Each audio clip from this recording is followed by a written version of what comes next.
नमस्कार प्रिय विद्यार्थियों। अपना टॉपिक है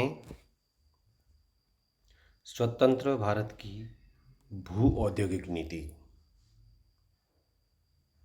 कक्षा एमए फाइनल ईयर, पेपर आधुनिक भारत का इतिहास। जब हम स्वतंत्र भारत की भू औद्योगिक नीति का जिक्र करते हैं तो इसके पृष्ठभूमि के तथ्यों की भी जानकारी होना अनिवार्य है। पृष्ठभूमि के तथ्यों से अभिप्राय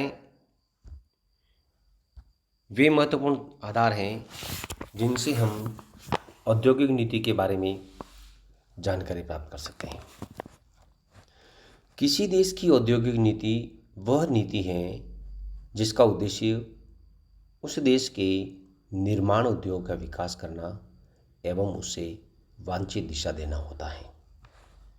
जब हम भू औद्योगिक नीति की बात करते हैं तो औद्योगिक नीति के साथ साथ भूमि को भी जोड़ दिया गया है। यानी भू औद्योगिक नीति से मतलब वे उद्योग जिनको भूमि के आधार पर, लैंड के आधार पर उद्योगों का निर्धारण किया गया और उद्योगों के बारे में सरकार के द्वारा स्वतंत्रता प्राप्ति के बाद उसमें क्या क्या सुधार किए गए, भूमि में कौन कौन से सुधार किए गए, उद्योगों में किस प्रकार की नीति का अनुसरण किया गया, ये कुछ महत्वपूर्ण तत्व हैं जिसकी हमें जानकारी होनी चाहिए।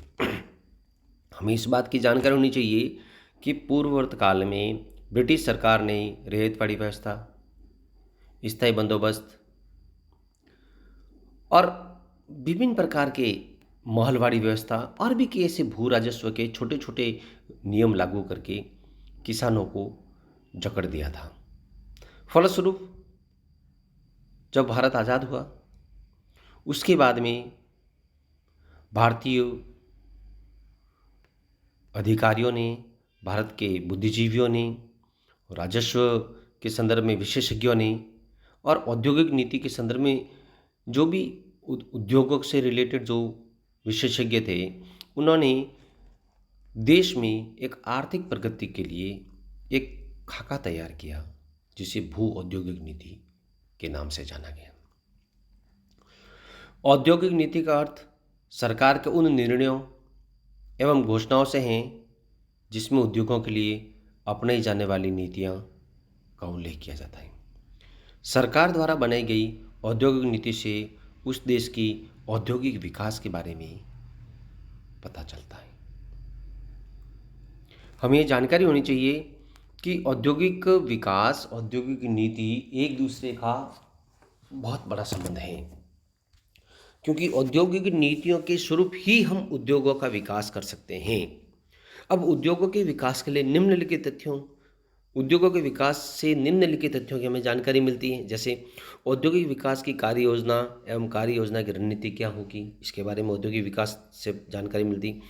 औद्योगिक विकास में सार्वजनिक एवं निजी क्षेत्र की भूमिका क्या होगी, ये भी एक तत्व है। फिर है औद्योगिक विकास में विदेशी उद्यमियों यानी फॉरेन इन्वेस्टर्स जिसे अपन कह सकते हैं, एवं पूंजी निवेश की दिशा क्या होगी, क्योंकि सबसे बड़ी बात है उद्योगों के लिए पूंजी निवेश करना, धन को लगाना।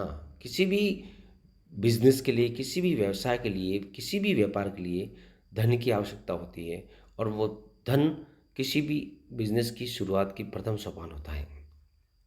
इसलिए स्वतंत्रता प्राप्ति के बाद से अब तक भारत में लगभग 6 बार औद्योगिक नीति की घोषणा हो चुकी है, जो निम्नानुसार है। पहली औद्योगिक नीति है वो 1948 में जारी हुई थी स्वतंत्रता प्राप्ति के तत्पश्चात। दूसरी उद्योग नीति 1956 में जारी हुई। तीसरी औद्योगिक नीति 1977 में जारी हुई। चौथी औद्योगिक नीति 1980 में जारी हुई। पांचवी औद्योगिक नीति 1990 में जारी हुई और छठी औद्योगिक नीति 1991 में जारी हुई। तो इस प्रकार से जो औद्योगिक नीतियां हैं, इन औद्योगिक नीतियों के द्वारा भू राजस्व को भी, भू रेवेन्यू जो है भूमि से रिलेटेड जो सुधार है, उनकी भी जानकारी हमें मिलती है। अब आता है भू औद्योगिक नीति, यानी भू औद्योगिक का मतलब ये कि भूमि से रिलेटेड जो कुछ भी तत्व थे उन्हें भू औद्योगिक नीति के नाम से जाना जाता है। अब हमें ये जानकारी करनी है कि लैंड रेवेन्यू एक्ट, भू राजस्व अधिनियम, ये एक महत्वपूर्ण तत्व हैं जिसकी हमें जानकारी होनी चाहिए। भू राजस्व अधिनियम से तात्पर्य भूमि के संदर्भ में, जो भी भूमि के संदर्भ में जो हम अ, अ, नियमों की बात करते हैं, जो हम व्यवस्थाओं की बात करते हैं, वे कौन से हैं, उन्होंने व्यापार को किस प्रकार से प्रभावित किया, क्योंकि भूमि का संबंध सीधा का सीधा व्यापार से है। हमारे भूमि पर जो उपज होगी, उपज में जो फसलें होगी, फसलों का आधार पर ही व्यापार और वाणिज्य का आधार बनता है। तो इस प्रकार से ब्रिटिश काल में भू राजस्व, भू औद्योगिक नीति का विकास हुआ। ब्रिटिश काल के बाद भू राजस्व का विकास हुआ, औद्योगिक नीतियाँ बनी, स्वतंत्र रूप से भारत में आज़ाद होने के, स्वतंत्रता प्राप्ति के बाद स्वतंत्र रूप से किसान, व्यापार, वणिक वर्ग और औद्योगिक कुछ घराने थे, उन्होंने यहाँ पर संगठित होकर के उद्योग लगाने का प्रयास किया।